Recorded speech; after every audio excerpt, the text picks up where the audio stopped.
Principal, Professor Dr. Rama ma'am, we eagerly await the wisdom you will share with us today. I hereby invite you to grace us with your presence and to shed light on the importance of today's event. Your blessings would embrace this event with positivity and goodness. आप सभी को नमस्ते। आप लोग सचमुच आज बहुत सौभाग्यशाली हैं कि डॉक्टर विकास दिव्य कीर्ति ने इतने बिजी शेड्यूल में से अपना टाइम निकाला। डॉक्टर विकास हंसराज कॉलेज में हम हमेशा आपका वेलकम करते हैं, हार्दिक अभिनंदन करते हैं, क्योंकि आप हमें इस परिवार के सदस्य लगते हैं। आप विकास जी को सुनते हैं और इनके मोटिवेशनल लेक्चर्स की आप वीडियो भी सुनते होंगे, लेकिन आप में से कितने बच्चों ने 12th फेल मूवी देखी है? कितने बच्चों ने देखी है? देखिए, आपकी भूमिका देखकर और फिर मैंने डॉक्टर विकास से कहा, बल्कि आज आप सारे स्टूडेंट से कह रहे हैं, उसमें हमने इनकी भूमिका देखी।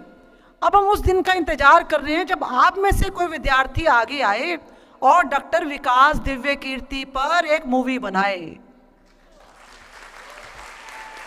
वो बहुत जल्दी बनेगी।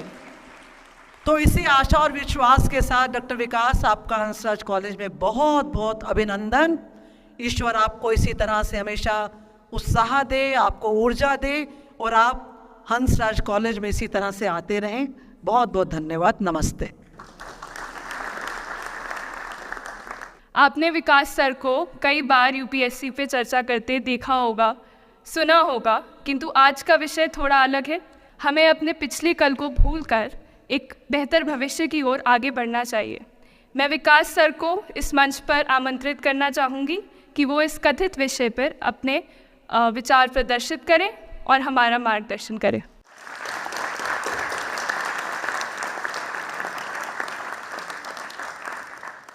आप सभी को नमस्कार। सबसे पहले मैं अपनी वरिष्ठ साथी रमा जी को धन्यवाद करूंगा। जब मैं विद्यार्थी था तो इस कॉलेज में अक्सर आता था, तब वो यहाँ नई नई प्राध्यापिका बनी थी। मैं डिबेटिंग कंपटीशन के लिए आता था, वो जज होती थी। इनसे प्राइज़ देना बहुत मुश्किल था, लेकिन हमने हार मानी नहीं और एक आध बार प्राइज़ जीत भी लिया उनके हाथों से। अब वो हमारी वरिष्ठ साथी हैं। करीब 30 साल से हम लोग परिचित हैं। मतलब मैं तो परिचित हूँ, वो तो ध्यान नहीं रखती होंगी, लेकिन मैं तो शुरू से ही ध्यान रखता हूँ। दूसरा शुक्रिया इस उड़ान सोसाइटी का। मैं जब पिछली बार आया था, समय की थोड़ी सी कमी रहती है, तो जब मुझे पता लगा कि हंसराज कॉलेज से 2 सोसाइटीज़ एक साथ अप्रोच कर रही है, तो मैंने दोनों बच्चों को एक साथ बुलाया एक बार अपने पास। पलक भी थी उसमें, और मैंने दोनों से निवेदन किया कि भाई एक ही बार कर लो, एक ही प्रोग्राम के पीछे दोनों बैनर लगा देना, मैं एक बार आके दोनों काम कर लूँगा। पर इन दोनों में वहाँ पर ठीक ठाक जोर आजमाइश हुई और अंत में तय हुआ कि 2 ही बार आना होगा। तो पिछली बार तो मैं करीब 6 महीने पहले आया था। निष्ठा सोसाइटी का गवर्नेंस पे एक सेमिनार था शायद। इनको हम सोच रहे थे कि टाल मटोल करके मैनेज कर लेंगे। हमने काफ़ी कोशिश की, हमारी टीम ने काफ़ी बहाने लगाए कि सर बिज़ी हैं, भारत के बाहर हैं, दुनिया के बाहर है। खूब हमने कहा। हमें लगा कि अंत में हार के गिव अप कर देंगी या लेट गो कर देंगी, कुछ तो करेंगी, पर ये नहीं मानी। इन्होंने मुझे मैसेज किए, कभी कभी लगभग हार्श होती हुई लैंग्वेज में मैसेज किया कि सर आपने वायदा किया था, कैसे पीछे हट सकते हैं। तो फिर ये हुआ कि ठीक है, आना तो है ही। अंततः आज का दिन तय हुआ। फिर टॉपिक्स की बात हुई तो इनका निवेदन था कि बस मोटिवेशन पे कुछ भी बोल दीजिए आप। तो मैंने कहा भाई मैं मोटिवेशनल स्पीकर नहीं हूँ, मुझे वो सब नहीं आता है, आप मुझे कोई टॉपिक देंगे तो शायद मैं बात कर पाऊँगा। तो फिर इन्होंने कुछ टॉपिक्स भेजे 4-5 कि आप इनमें से कोई भी एक चुन लीजिए। मुझे उनमें से जो सबसे ठीक लगा आप लोगों की उम्र को देखते हुए, वो था the art of letting go. Right, the art of letting go. Letting go आपकी पीढ़ी का बड़ा प्रसिद्ध शब्द है। हमारी पीढ़ी में तो वो नहीं होता था। हम तो उस पीढ़ी के, उस क्षेत्र के लोग हैं। मैं हरियाणा से हूँ। पंजाब का असर हम पे रहा है ठीक ठाक। हिंदी भाषी हम लोग रहे हैं। अंग्रेज़ी हालांकि मैं बोल लेता हूँ, कोई चिंता की बात नहीं है, लेकिन हिंदी ही मेरी आत्मा की भाषा है। तो जब मैंने सोचा कि लेटिंग गो, मैंने टीम से पूछा क्या होता है लेटिंग गो। तो हमारी टीम में कुछ यंग लोग हैं, उन्होंने बताया कि सर ये बहुत महत्वपूर्ण चीज़ है, आप लोग नहीं समझेंगे, हमारी पीढ़ी के लोग समझते हैं इस चीज़ को। लेट गो का मतलब होता है कि छोड़ो, जाने दो। तो मैंने कहा अच्छा, ये तो हमारी पीढ़ी में भी होता था, हम इसके लिए शब्द कुछ और बोलते थे, जैसे मैनू की, तैनू की, छड्डो यार, अरे मटिया दो, अरे भाड़ में जाए, अरे देखा जाएगा, अरे देख लांगे। तो हिंदी हो, पंजाबी हो, हरियाणवी हो, बिहार में अरे मटिया दो, तो वहाँ मटिया दो बोल देते हैं। इसलिए अंग्रेजी भाषा में एक मुहावरा आ जाने से ऐसा थोड़ा है कि भारत के लोग उसके बिना काम चला रहे थे, यह भी काम चल ही रहा था लंबे समय से। तो फिर मैंने कहा ये टॉपिक ठीक है, और जिस उम्र के बच्चों को एड्रेस करना है उस उम्र के बच्चे अक्सर इमोशनल टर्मोइल में रहते होंगे। यही उम्र है जब दिल लगता है, टूटता है, और करियर बनेगा नहीं बनेगा, फेलियर्स मिलते हैं। तो जिस उम्र में इमोशन सबसे ज़्यादा उठापटक करते हैं, उछल कूद मचाते हैं, एंग्जाइटी, डिप्रेशन, ये सब होता है, उस उम्र के बच्चों से बात करने के लिए सबसे मौजूद टॉपिक मुझे यही लगा, सबसे अच्छा टॉपिक यही लगा कि हम इसी पर बात करते हैं। मैं पहले डिस्क्लेमर्स लगा दूं, मैं मनोविज्ञान का अध्यापक नहीं हूं, मैंने साइकोलॉजिस्ट में ना एमए किया है, ना एमफिल, ना पीएचडी किया है, ना मैं मोटिवेशनल चीज़ें करने का कोई सर्टिफाइड अध्यापक हूं। मैं तो अपने जीवन के अनुभवों से, साहित्य से, दर्शन से, कानून से, पढ़ते पढ़ते जो मैंने सीखा, और बाकी उस सबसे ज़्यादा सीखा 50 साल के जीवन में, जिसमें से 25 साल का जीवन अध्यापन में और अपना उद्यम करने में खर्च हुआ। अनुभवों से बड़ा कोई गुरु नहीं होता, तो मैं अनुभवों से सीख के बातें करना पसंद करता हूँ। हालांकि हंसराज कॉलेज का खौफ इतना ज़्यादा होता है कि जब मुझे पता लगा कि मेरा टाइम फिक्स हो गया आने का, मैंने अपनी टीम से कहा कि यार लेटिंग गो भी कोई किताब है तो देखो मैं देख तो लूँ क्या होता है। तो 2 किताबें उन्होंने भेजी, बड़े भारी भरकम अंग्रेजी ऑथर्स की थी। तो मैंने 4-5 दिन पहले पढ़ना शुरू किया। 5-10 मिनट पढ़ के मुझे लगा कि उससे बात बनेगी नहीं, वो अलग ही टाइप की बातें थी, बड़ी थ्योरेटिकल सी बातें। तो मैंने कहा क्या थियरी में क्या रखा है, हम बच्चों से बच्चों की ज़ुबान में बात करेंगे, उसका मज़ा ज़्यादा है, क्यों थियरी में जाए। तो मैं जो कुछ भी अगले 1-आध घंटे में, मतलब 1 घंटा की, आधा घंटा की, 1.5 घंटा, वो मैं आपके चेहरे से अंदाज़ा लगा लूँगा। आप केवल चेहरे पे भाव ऐसे ले आइएगा कितना आप सुनना चाह रहे हैं। मैं तो अभ्यस्त हूँ, मैं 8 घंटे बिना ब्रेक के पढ़ाता हूँ जनरली, तो मैं तो अभ्यस्त हूँ सुबह से रात तक पढ़ाने के लिए। आप अपना देख लीजिए कितना आप सुनने की हालत में है। और ऐसा ना हो कि मैं अपनी स्पीच सुनने के लिए मोटिवेट करूँगा आपको, वो मैं नहीं करूँगा, है ना। उससे अच्छा, उससे बेहतर ये है कि बीच में छोड़ देंगे, और मैं आपकी उम्र का भी ध्यान रखूँगा। छोटे छोटे बच्चे हैं, इतना टॉर्चर ठीक नहीं है, तो ध्यान रखेंगे। पर मेरा ख्याल है कि आपको मज़ा आएगा, क्योंकि आपकी उम्र से जुड़ी बातें हैं, आपको अच्छा लगेगा। मैं सबसे पहले 2 शब्दों में अंतर स्पष्ट करना चाहता हूँ। एक शब्द है गिव अप करना, एक है लेट गो करना। कभी कभी लगता है कि दोनों बातें एक जैसी हैं, पर दोनों बातें एक जैसी हैं नहीं। गिव अप करने का मतलब होता है हार मान लेना। मसलन आप कुछ कोशिश कर रहे हैं, जैसे मैं इसी एग्जांपल से बात करता हूँ। पलक ने कोशिश की कि मैं यहाँ पर आ जाऊँ, कोशिश की, और मैं ये नहीं कहना चाह रहा कि मैं बहुत व्यस्त आदमी हूँ, लेकिन हाँ व्यस्तताएं रहती हैं। मैं आजकल अवॉइड करता हूँ कि कहीं जाऊँ, क्योंकि पता नहीं पिछले 3 साल में ऐसा क्या हुआ, इन्विटेशंस इतने मुझे आने लग गए हैं। मैं 25 साल से पढ़ा रहा था, कोई पूछता भी नहीं था मुझे। ये कोविड में यूट्यूब में पता नहीं क्या हुआ है, अब पता नहीं कहाँ कहाँ से इन्विटेशन आते हैं। कुछ तो ऐसी जगह से आते हैं जिससे कोई दूर दूर तक मेरा संबंध ही नहीं है। कोई बड़ी कंपनी है, उस कंपनी का इन हाउस प्रोग्राम है, कह रहे वहाँ के मोटिवेट कर। तो मैंने कहा यार मैं कैसे मोटिवेट कर दूँ मैं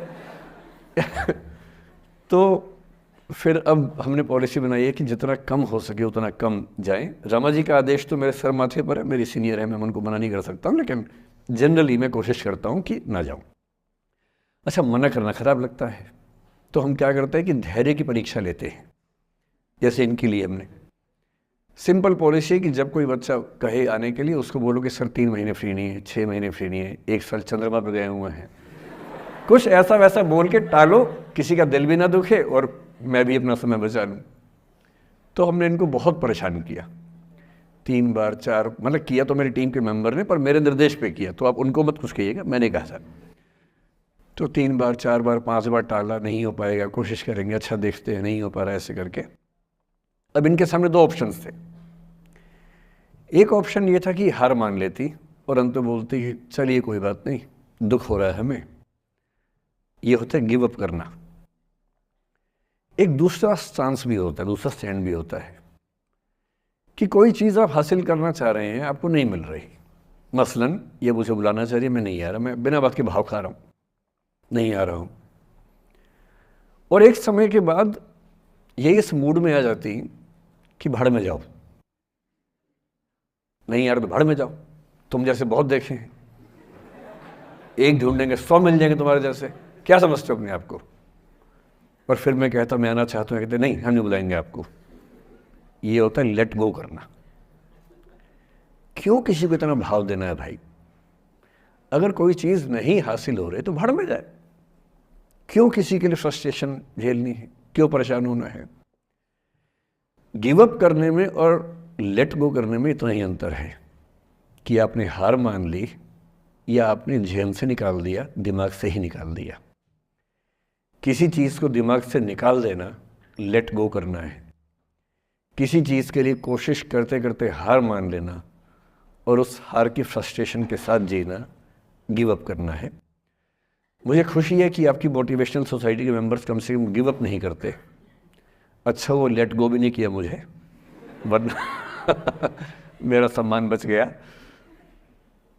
और ये अच्छा है कि इसी विषय पर हम बात करना चाह रहे हैं।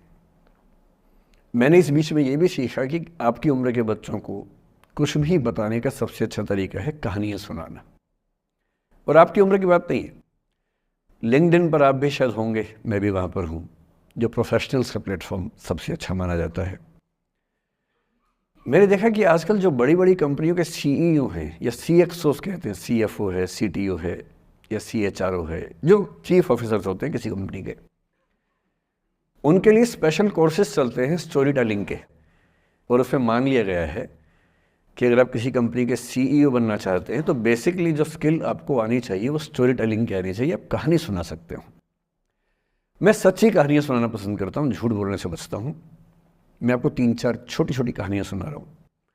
ये सारी कहानियाँ सच्ची हैं, 1-1% सच्ची हैं, पर मैं किसी का नाम नहीं लूँगा। जिनकी कहानी है उनका नाम नहीं लूँगा, उनकी प्राइवेसी का मामला है। पर हाँ, सच्ची कहानियाँ हैं। अच्छी बात है कि इन कहानियों के किरदार हम लोग नहीं बने, ईश्वर करे हम कभी ना बने, लेकिन कहानियाँ सच्ची हैं। जब मैं दिल्ली आया था 1990 में, मैं हरियाणा के एक शहर से, भिवानी से दिल्ली आया था पढ़ने के लिए। मेरे ड्रीम कॉलेज में हंसराज भी एक था, पर मेरा संयुक्त से मेरा एडमिशन जाकिर हुसैन में हुआ। मेरे अंक ठीक थे, यहाँ हो सकता था, पर मैं तो नई दिल्ली स्टेशन पे उतरा, बाहर निकला, पता लगा वहीं एक कॉलेज है, वहीं एडमिशन ले लिया मैंने।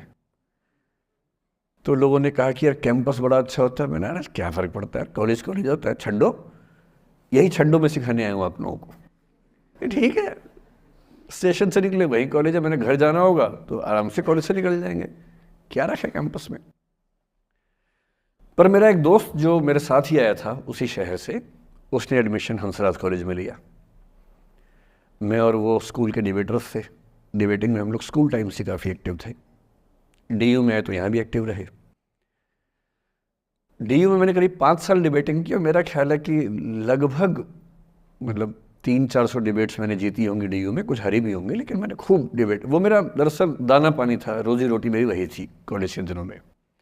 घर से पैसे मैं लेता नहीं था, मिलते भी नहीं थे, देना क्या था, मतलब ऐसी स्थिति भी नहीं थी उस समय मेरे घर में कि मिल सके। तो डिबेटिंग मेरा रोज़गार था, एम्प्लॉयमेंट था मेरा, उससे काम चल जाता था आराम से। उसका भी चल जाता था, वो हंसराज से था, मैं जाकिर हुसैन से था। हम खूब डिबेट्स में मिलते थे। अक्सर ट्रॉफी या तो हम जीते थे या वो जीतता था, कोई भी जीते रूम पे ही आती थी क्योंकि हम रूममेट्स थे, एक साथ ही रहते थे। वो मुझसे योग्यताओं के मामले में 21 था, बल्कि अगर वो 21 था तो मैं 15 ही रहा हूँगा या 12 रहा हूँगा, 22 या 21 तो नहीं रहा हूँगा, मुझसे बेहतर था योग्यताओं में। बड़ा अच्छा व्यक्ति था। ग्रेजुएशन के बाद मैंने एमए हिंदी साहित्य में एडमिशन लिया, जबकि बीए ऑनर्स हिस्ट्री में किया था मैंने। उसने तय किया कि वो कुछ और करेगा, प्रोफेशनल कोर्स करेगा, नौकरी करेगा। तो वो चला गया दिल्ली से, मैं दिल्ली में रहा। फिर मैं एमए के बाद तैयारी करने लगा यूपीएससी की। तब तक मैं यूजीसी जेआरएफ कर चुका था। पहला अटेम्प्ट दिया, प्रीलिम्स हो गया। मेंस मेरा 96 के मेंस की बात कर रहा हूँ, मेंस शुरू होने वाला था, 2 दिन रह गए थे। करीब 10 दिन पहले वो मेरे पास आया हुआ था दिल्ली में, मिलजुल के अच्छे से बात करके गया था। उन दिनों उसका एक प्रेम संबंध कहीं हमारी ही एक मित्र के साथ चल रहा था। हम सब दोस्त थे, तो उनमें से 2 लोगों का आपस में एक अफेयर था। मुझे नहीं पता क्या हुआ, लेकिन मेरे मेन एग्ज़ाम से 2 दिन पहले रात को 12 बजे एक फ़ोन आया और ये बताया गया कि मेरे दोस्त ने फंदा लगा के अपनी जीवन लीला समाप्त कर ली है। वो दिल्ली से दूर था कहीं, और जिस व्यक्ति के बारे में मेरी राय ये थी कि उतना जीवट वाला व्यक्ति कोई हो नहीं सकता, जो ज़िंदगी से हार सकता ही नहीं, जिसके होने से कई लोग हमेशा जीता हुआ महसूस करते हैं, वो चुपचाप एक बंद कमरे में ज़िंदगी से हार गया। मैं आज तक नहीं समझ पाया कि ऐसा कैसे हुआ। बाद में टटोला, उसके पेरेंट्स से बात हुई, भाई से बात हुई। उन्होंने उसकी याद में एक सोशल वर्क शुरू किया ताकि किसी और बच्चे को ऐसा न करना पड़े। तो जो हल्का हल्का अनुमान हुआ वो ये कि शायद कुछ ऐसा था रिलेशनशिप में जो नहीं संभल पाया था, और रिश्ता टूट ना जाए इसका दबाव बहुत ज़्यादा था, और वो दबाव झेल नहीं पाया। इस उम्र में ऐसा फेज़ आता है, कई बार आता है। ये एक कहानी है, हंसराज कॉलेज से ही जुड़ी है, इसलिए मैंने सोचा कि वहीं से बात शुरू करूँ। नाम जैसा कि मैंने कहा मैं नहीं बताऊंगा, तो नाम बताने का मतलब भी नहीं। और वो जिसकी मैं कहानी सुना रहा हूँ, आप लोगों के जन्म से पहले की बात है। आप तो सब 21वीं सदी वाले बच्चे होंगे ना, जेन ज़ी होंगे आप सब लोग, तो ये तो बहुत पुरानी बात है। एक दूसरी कहानी सुनाता हूँ। मैं आपको 2-3 कहानियाँ सुनाऊंगा, फिर उन सबका सार निकाल लेंगे एक साथ हम लोग। दूसरी कहानी ये है कि जब मेरा सिलेक्शन हो गया 97 में, मतलब 96 अटेम्प्ट में पहली बार में मेरा सिलेक्शन हो गया था, मैं एक्सटेंशन लेके तैयारी कर रहा था, और डीयू में मैं पढ़ा भी रहा था उस समय। तब मैं शायद डीएवी कॉलेज में था या अग्रसेन, मैं 2 जगह पढ़ाया डीयू में, तो उनमें से किसी कॉलेज में पढ़ा रहा था उस समय में। तो उस समय एक लाइब्रेरी है कैंपस में ही, सेंट्रल रेफरेंस लाइब्रेरी, आप जानते होंगे, CRL बोलते हैं, जो विवेकानंद जी की स्टैचू है उसके सामने ही वो लाइब्रेरी है। उस लाइब्रेरी में नीचे सब बैठ के पढ़ते हैं, और टॉप फ्लोर पे रिसर्च फ्लोर है जहाँ MPhil PhD वाले बच्चे पढ़ते हैं। मैं उस समय शायद PhD कर रहा था या MPhil खत्म हुई थी, वहीं बैठता था, पढ़ता था रोज़। कई दोस्त पढ़ते थे हम लोग वहाँ। हम सुबह 8 बजे लाइब्रेरी खुलते ही वहाँ घुसते थे, रात को 1 बजे निकलते थे लाइब्रेरी बंद होने के समय। तो वहाँ एक छत थी, छत पे छोटी सी कैंटीन थी जहाँ हम लोग जब बोर होते थे दिन में 3-4 बार जाके चाय पीते थे। चाय पी ली, बिस्किट खा लिया, थोड़ी गप्पे मार ली, वो सब वहाँ करते थे। तो वहाँ मेरे बहुत सारे दोस्त थे, उनमें से कई लोग अब बहुत सीनियर सिविल सर्वेंट्स हैं, कुछ लोग प्रोफेसर्स हैं डीयू में। 2 बच्चे थे मुझसे जूनियर, 3-4 साल जूनियर थे, बड़े प्यारे बच्चे थे। मुझे उस समय तक पढ़ाई लिखाई का शौक अच्छा खासा हो गया था, तो वो रोज़ मेरे साथ बैठते थे केवल बात करने के लिए। किसी मुद्दे पर बहस करनी है तो बहस होती थी, समझते थे। फिर मुझे पता लगा कि वो दोनों रिलेशनशिप में हैं, रिश्ते में हैं।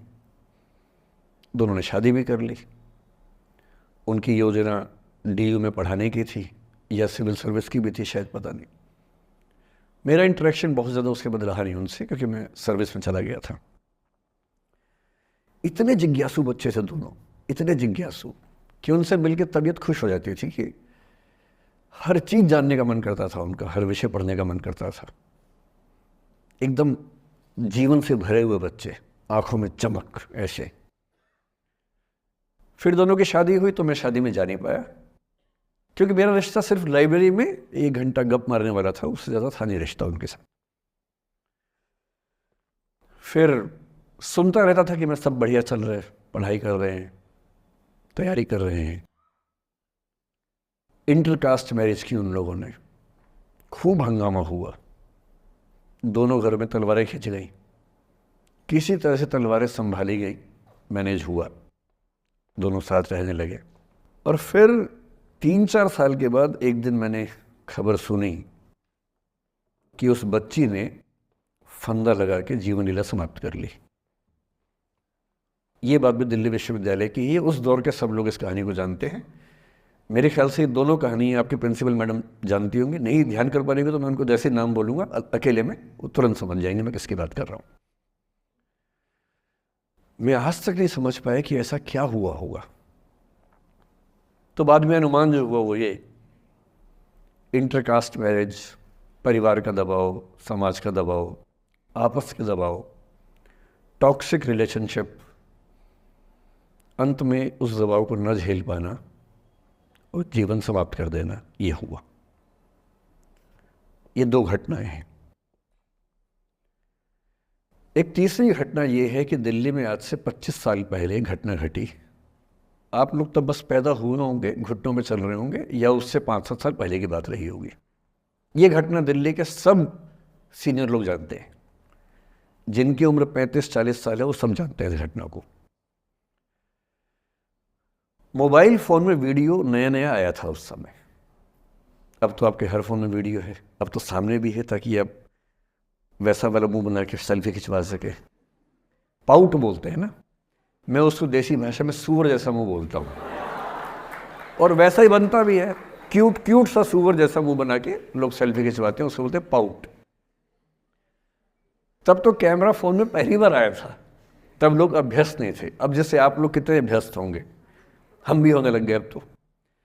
अब हम किसी से बात करते हैं तो हम ये एज्यूम करके चलते हैं कि उसने फ़ोन में कुछ ना कुछ ऑन कर रखा होगा, या तो आवाज़ रिकॉर्ड करेगा या वीडियो बनाएगा। तुम कितने केयरफुल होकर बोलते हैं, कितने कॉन्शियस रहते हैं। और सर्विलांस सोसाइटी की सबसे बुरी बात यह है कि हम हमेशा चौकन्ने रहते हैं, हम सहज हो ही नहीं पाते। सहज रूप से 2 लोग बात कर लें, हो ही नहीं पाता। तो मैं तो अपने ऑफिस में कई बार ऐसा करता हूँ, जब हम 3-4 लोग बैठते हैं इनफॉर्मल बातचीत के लिए, हम सब अपना अपना फ़ोन कमरे के बाहर छोड़ के आ जाते हैं, फिर 2 घंटे बात करते हैं, इस भय से मुक्त होके कि कहीं कोई रिकॉर्ड तो नहीं कर रहा। ये हालत है आज की। उस ज़माने में तो फ़ोन थे। मोबाइल फ़ोन आया था भारत में लगभग 1995 के आसपास पहली बार। बड़ा महंगा था, 16 रुपये प्रति मिनट इनकमिंग, 16 रुपये प्रति मिनट आउटगोइंग, ये रेट से उस समय। और फ़ोन वो थे जिनसे आप कील भी ठोक सकते हैं, वैसे वाले फ़ोन थे, बटन वाले फ़ोन थे। नोकिया एक कंपनी थी, उसके फ़ोन हुआ करते थे। उसके 4-5 साल के बाद क्या हुआ, पहली बार किसी कंपनी ने फ़ोन में कैमरा लगा दिया। ये बात उस समय के लोग नहीं समझते थे। जब भी नई तकनीक आती है उसको समझने में टाइम लगता है। जो पहले समझते हैं फ़ायदा उठा लेते हैं, जो थोड़ा लेट समझते हैं वो उसका नुकसान उठाते हैं। उस समय दिल्ली के एक प्रसिद्ध स्कूल में 11वीं-12वीं क्लास के 2 बच्चों में आपस में कोई रिलेशनशिप रही होगी। वो दोनों किसी ऐसी सिचुएशन में थे जो सिचुएशन बहुत ही प्राइवेट किस्म की थी, बहुत निजी किस्म की थी, जिसको पब्लिक नहीं कर सकते। कुछ फिजिकल रिलेशनशिप जैसा मामला था। उस दुष्ट लड़के ने लड़कों के इतिहास को कलंकित, लड़कों का इतिहास वैसे भी कलंकित ज़्यादा है, उसे और कलंकित करते हुए उस पूरे सिचुएशन का वीडियो बना लिया। ऐसे मामलों में दुर्भाग्य है, मैं लड़का हूं इसलिए लड़के पवित्र थोड़ा ना हो जाएंगे। लड़का है, इतिहास कलंकित तो है, उसका वीडियो बना लिया और दुष्टता का चरम स्तर निभाते हुए वो वीडियो अपने एक दोस्त को शेयर कर दिया। ये कहे कि किसी और को दिखाना मत, जैसा कि होता है अफवाहों की दुनिया में। हर अफवाह एक व्यक्ति एक को ही बताता है, ये कह के किसी और को मत बताना, और अगला व्यक्ति भी अगले को यही कह के बोलता है किसी और को मत बताना। और इस तरह से पूरे शहर को खबर होती है और सबको लगता है कि सिर्फ मुझे पता है। वो वीडियो फैल गया। नए नए फ़ोन आए थे, पर वो फ़ोन कम लोगों के पास थे, कैमरे वाले फ़ोन। तो फ़ोन से कितना फैलता, ज़्यादा नहीं फैला। लेकिन उस समय दिल्ली की एक कुख्यात मार्केट हुआ करती थी, पालिका बाज़ार, अभी भी है, पर तब वो कुछ और कामों के लिए कुख्यात हुआ करती थी। अब तो कपड़े मिलते हैं, तब कपड़ों के साथ कई चीज़ें और मिलती थी वहाँ। जैसे गंदी फिल्मों की सीडी चाहिए हो तो वहाँ मिलती थी, ग्रे मार्केट में चोरी छिपे। इस वीडियो को सीडी में कन्वर्ट करके लोगों ने वहां से खरीदा, लाखों करोड़ों की संख्या में। नए नए टेलीविज़न चैनल प्राइवेट आए थे, और प्राइवेट टीवी चैनल को खबरों की भूख इतनी होती है कि वो खबर के लिए जान दे सकता है और जान ले भी सकता है किसी की। 24 घंटे इस खबर पे, इस चीज़ पर खबरें चल रही थी सारे चैनल्स में कि ये वो लड़का है जिसने ऐसा किया, ये वो लड़की है, ये वो स्कूल है, इस स्कूल की प्रिंसिपल से बात करेंगे, इससे बात करेंगे। वो जो बच्ची थी जिसकी इसमें कोई गलती नहीं थी सिवाय इसके कि वो किसी एक लड़के से प्रेम करती थी, जो कि उस उम्र में बच्चे कर बैठते हैं, इसके लिए बहुत चिल्लपौनी मचानी चाहिए। अब बच्चों को आप हर बात पे अपराधी नहीं मान सकते। उस बच्चे की गलती सिर्फ इतनी थी कि उसने अपने दोस्त पे भरोसा किया जो भरोसे के लायक था नहीं। वो नीच किस्म का व्यक्ति था जिसने उस संबंध की गरिमा को समझा नहीं। उस बच्ची के घर के बाहर 24 घंटे न्यूज़ चैनल से कैमरे खड़े रहे। घर से कोई भी निकले 50 कैमरे पीछे, आप बताइए आपकी बेटी कैसी है, आप बताइए आपकी बहन कैसी है। अंत में उस पिता ने अपनी बच्ची को इस देश से बाहर भेज दिया। उसके कुछ दिन बाद की जो खबर टीवी चैनल से नहीं दिखाई, उसके पिता ने आत्महत्या कर ली। ये तीसरा इंसिडेंस है। ये सारी खबरें सच्ची बता रहा हूं मैं, इनमें से एक भी झूठ नहीं है। झूठी कहानियों से मोटिवेशन दिया जा सकता है, मैं जानता हूं, पर जब सच्ची कहानियां हैं तो मैं झूठ क्यों बोलूं? सारी सच्ची कहानियां बता रहा हूं मैं आपको। एक चौथी कहानी जो आप में से कई लोगों की होगी। मेरा एक स्टूडेंट है, सिविल सर्वेंट है, सीनियर लेवल पे है, करीब 40 साल का है। उसने आज तक शादी नहीं की। क्या उसकी शादी करने की इच्छा नहीं थी? पूरी इच्छा थी। फिर क्यों शादी नहीं की? भाई कुछ लोग तो होते हैं कि शादी करनी ही नहीं, कोई मिशन है। योगी जी है, मोदी जी है, ठीक है, उनका तो मिशन है। ममता जी है, उनका मिशन है। पर जिसका जीवन में ऐसा कोई मिशन नहीं है और जिसको प्रेम करने का मन भी करता हो, वो तो शादी करता है आमतौर पे। उसने शादी क्यों नहीं की जानते हैं? जब वो 25-26 की उम्र में था, जब वो मेरा विद्यार्थी भी था, एक दिन मेरे पास आके बोला कि सर एक बात करना चाहता हूँ। मुझसे मेरे स्टूडेंट्स ऐसी बातें खूब करते हैं पर्सनली आके, अब तो मैं टाइम कम दे पाता हूँ, पहले तो ये सब होता रहता था क्लास के अलावा। एकदम रोता हुआ आया, आंखों में आंसू भरे हुए बहुत सारे। अरे क्या हो गया भाई?